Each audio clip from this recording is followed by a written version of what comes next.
because I'm like in a very new spiritual place, I'm gonna just give thanks that we're all here, and then we have all of y'all from different perspectives, like really blessing us this moment. I identify as a displaced African Indigenous woman. My parents were born in the island of the Dominican Republic. So when you said that, I know, and that's all money from here that's happening over there. Kara Walker, that's all that. You know, this is a conversation that I had with Akeema when I lived in Panama. I was a Fulbright scholar in 2002. I whatever the fuck that means. And I saw myself also being tracked because I attended Pomona College in California, being tracked into that path of being in the nonprofit world. I currently work for StoryCorps, and I'm just like, what the fuck did I do? You know, I gave 2 years of myself to these institutions that don't give no shits but love to pimp me and use my face because for whatever reason, we're credible, we make money. So it's like, I'm like emotional, I'm sweating, I'm like doing all fidgety because these are conversations that I feel like I've been having these past 3 years and I don't know what to do because I'm upset. Like I was born in Harlem, I was raised in the Heights, I'm an uptown girl, that's how I identify, I say uptown girl. And same deal, I'm like, I can't thrive. I don't even want to say I want to live, I want to thrive, I want to blossom, I want to bloom because I know I'm phenomenal. But constantly, that $250, that monthly mentor card, people looking at me crazy because I'm here and telling them, you excuse me, you know, it's a constant battle. So I don't even know that I have necessarily a question, but more of just like this frustration. It's like being pregnant without having the ability to give birth. That's exactly how I feel. And that's a quote from a sister, a Haitian sister, who talked about her inability to live in the Dominican Republic. And that's how I feel here in New York City.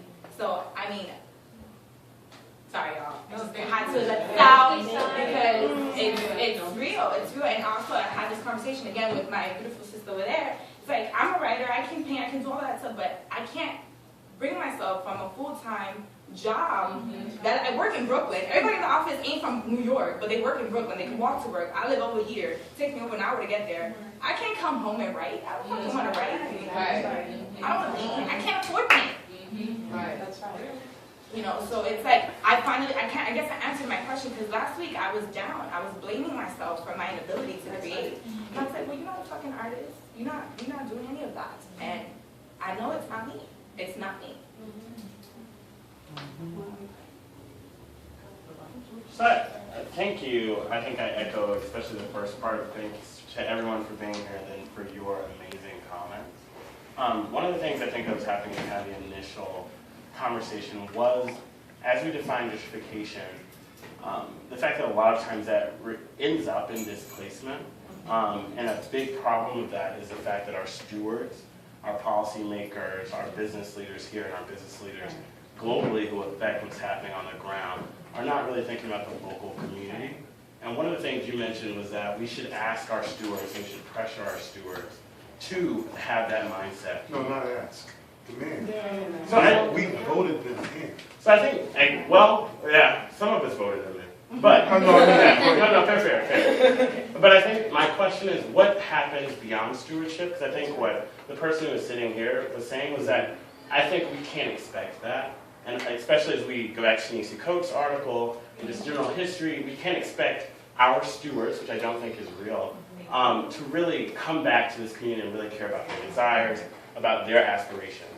So what if they're actually, as we start to move from understanding the problem and understanding how we're here and understanding the frustrations we have as artists, as people in this community, people coming to this community, what are the actual specific things that can be done? Because I don't think gentrification requires displacement. Other communities have not had to be displaced. When people are coming in with wealthier backgrounds or whatever, it's because they put people out and their children out and have brought wealth back to the community. You see it a lot in the South. Go out, get your education, bring some money back home.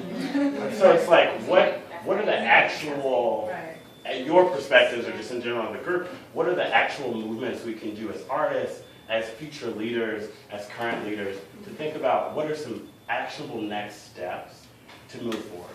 Why don't you go beyond stewardship? Yeah, I kind of want to get with you and then finish with that. I think she's on step. She's going on step. So I'm gonna take a few and then just go back, just for the sake of time. Hi, everybody. Greetings, blessings, love, light. Thank you for sharing that energy. Just to start with people in your comment, I think just saying hello to each other. I think it's that simple, that we live in these communities where we don't even say hello to each other, where we walk past each other and we don't even acknowledge our humanity. Like, it's like, how you doing? You know, you never know what, like I said, you never know, right, you never know what people are going through. And I've become that person in my neighborhood. I'm like, how you doing? Good morning, good morning. I'm taking my son to school at 8 o'clock. Everybody, you gonna say hello to me? They're like, but do it and create that sense of like, we're here. Like, acknowledge each other. I feel like that it's so simple, but it's so complex. If we just simply acknowledge each other, then maybe we can even further our conversation.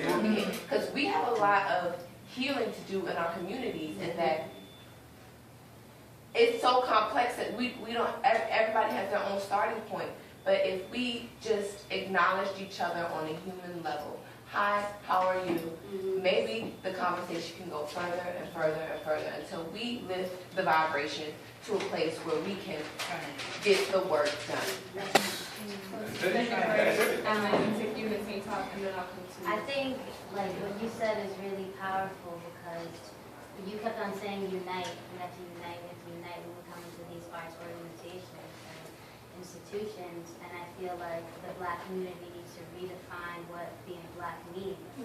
We don't know what being Black means now. We don't know what being Black means together now. And I think that using words like people of the diaspora, like not saying African American, or not saying a lot of people are quick to say you're not Black to certain people, because my family came from the Caribbean. My family didn't come here. I'm not African American. I'm Afro-Latin. But just because of how someone's hair look or someone's skin is, people are quick to say you're not part of my struggle. We all have different struggles. It doesn't matter even if we're all dark-skinned, we all have curly hair, we all have nappy hair. It doesn't matter. We all come from some kind of struggle. And coming into an institution that's trying to be an institution, something that's firm and something that can give people foundation, that means being together and recognizing each other and talking to each other and being in a space like this where people can feel safe and welcome and can feel like they can explore themselves while exploring each other. Because I also feel like we haven't had the chance to grieve. And grieving is something that we need to do, and it needs to be done together. Because if we do it individually, how do we know what we're experiencing when I could be experiencing something that you are experiencing, and if we don't grieve together, right? And we can grow and experience each other on another level where we can grow. Because I feel like we're just kind of like a stunt right now. We're just like, our communities are just like, I have these marvelous conversations with different groups of people, and for me it's just like, okay, well, we're having these talks, we're doing these things, but we walk away from those conversations, we don't follow up with each other, there's no accountability for our I mean, I have a group of people that hold me accountable for my growth, but we don't hold each other as a community, as a people, a standard. We don't have a standard to measure our growth. And that's because we're so individual. That's because we are not together. I just want to say one more thing. Sorry, this week I was at the NYCHA Town Hall meeting on Court Street in Brooklyn, and sadly there were like hardly any tenants there, and I was like, I'm not even from Brooklyn, like this is funny, I'm here. But a man said that NYCHA public housing used to be called communities instead of developments. And he made the point that we're people, we're not developments, we are developed, we're people, we're a community, we're together, we're here. And I think the word development suggests that we need to get somewhere else, or that someone else is trying to get us somewhere else, and that's the problem with public housing.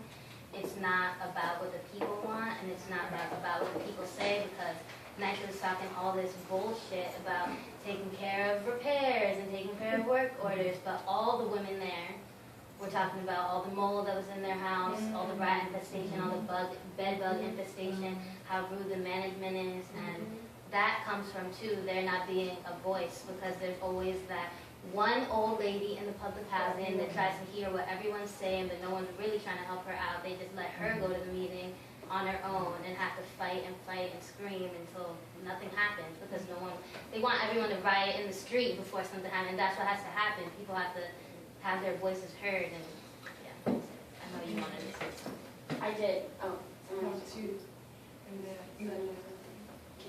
Yeah, I'm sorry, I just feel like there really has to be a conviction over the truth that we hold, you know? I feel like people like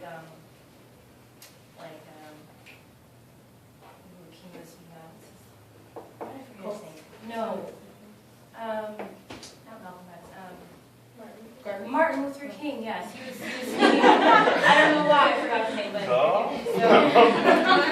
Martin Luther King, you know, he was speaking of very much truth, very much life, things that are actually happening. But it just seems to me that there was no conviction, there was no protection over it, there was no life over it. So because he didn't know, you know, how to protect that very truth, that very thing, that this higher power, this higher spiritual power, like took advantage of him because he didn't know his right, he didn't know his law. Just jumping back on what Akeema said.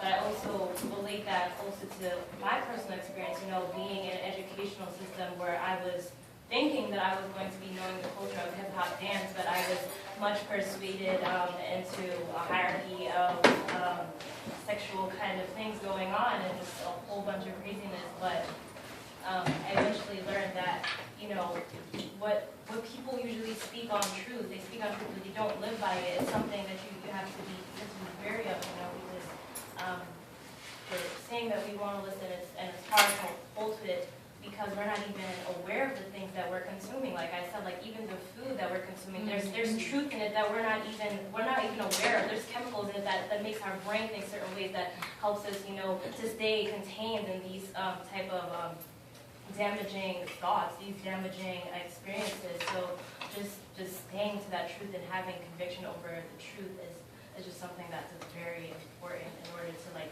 grow, in order to, you know, be able to relate to people.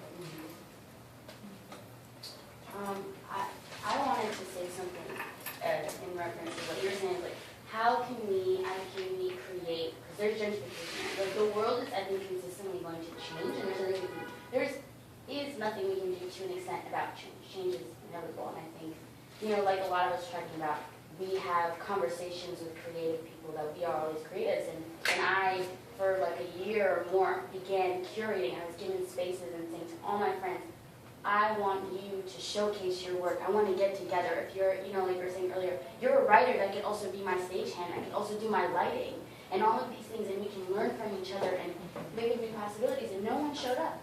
And all these people who are saying, I want to do things, I want to show my artwork, no one showed up. I'm still doing it, and no one shows up. And it's like, well, you know, like you're saying, like, we need to be accountable. We can sit in this room and talk and talk and talk, but when we leave this room, it's the most what we do when we leave this room is what's important. Right. Having the conversation is great because we can talk and talk and talk, so our mouths won't work anymore. But what are you going to do when you leave? And how are you going to treat people? You know, even saying hello and caring and giving a standard for yourself, for how you want to, if you have children, the standard you hold your children up to, you know. And I think it's just so important to reiterate it a million times over. We can talk about doing things, but are we supporting them? And if not, rethink it and go home and say, I'm going to support you now because it's my job. It is my job to create a better community. Because the local, like it grows. We have technology, we have Instagram. If you see positive things more often, what would this world be like? You know, how different could it be? And I just think, because I also working with youth a lot and doing domestic violence advocacy work. And I do a lot of middle school workshops, and these kids are like, bitch, nigga, this, that. I walk into the room and they think I'm white, and I'm like, no, I'm not. I'm from those grant projects that got raided, you know, like, and I still get hated on the people who I knew growing up. They're like, oh, you went to college? You know, what? You know, I'm here for you. And somehow, you know, what we do, we need to tell our youth that, like, what you're doing right now matters. You know, like, your attitude is just the reason why the world thinks of you how they do, or us how they do. And yeah, there's just so much like frustration and like what can we do, but what are we saying but not actually doing. I think that's important to always consider and be critical of ourselves, not just the world around us. So we're going to take 2 more kind of open forum comments, and then I want to throw it back to you all to kind of wrap up. I know it's kind of, there's a lot still left in the room, but we are on a time crunch, so we're not going to keep going. And then, sister in the back, you guys will be my last 2. So I think that one of the things we haven't talked about enough, I mean, we've alluded to it a lot, right, is this relationship between artistic empowerment and economic empowerment, and your comment about where do you go if you leave the city and go to Iceland or wherever, but you know, the reality is that the things that are desirable are going to change, right? And eventually, if you go to Iceland, you're going to create a culture there that some people will find attractive, and if they have more economic power, they can come and take that too. You know, just as now people find urban areas more attractive, so people with the economic power are moving there. So I think it's important for artists to be realistic about economics and how can we, in terms of what we can do, how can we support each other economically. And you know, kind of his Coates article, a lot of it is about like institutional wealth, right, and putting down roots. And I live in Brooklyn, and I know a couple of artists who about 10 years ago got together and they sort of saw it coming and they bought a brownstone in Clinton Hill, a brownstone that is worth a lot more money now, and that as artists they could not afford to live in that neighborhood.